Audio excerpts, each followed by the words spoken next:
চটি আমরা চাটি, সগৌরবে চাটি, আমরা চটি চাটা বলতে লজ্জা করে না, কারণ দিনের শেষে যখন কেউ পাশে থাকে না, এই চটি চাটা নেতৃত্বরাই, চটি চাটা মানুষরাই প্রত্যেকটা অঞ্চলে, প্রত্যেকটা ব্লকে, প্রত্যেকটা শহরে, প্রত্যেকটা বিধানসভায় পাশে দাঁড়ায়। বাকি আজকে যারা ফুটেজ খাওয়ার জন্য আন্দোলন করছে তারা কেউ পাশে দাঁড়ায়নি, দাঁড়াবেও না।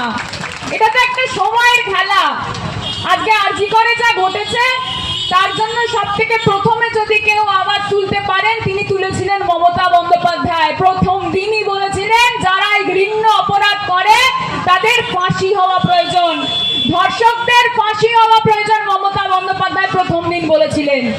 আর আজকে মমতা বন্দ্যোপাধ্যায়কে লাঞ্ছনার মুখে ফেলা, মমতা বন্দ্যোপাধ্যায়ের এই আন্দোলনকে, সেই আন্দোলনকে বিভিন্ন রকম ভাবে কটু মন্তব্য করা, সেটা আমাদের সাধারণ শুভবুদ্ধি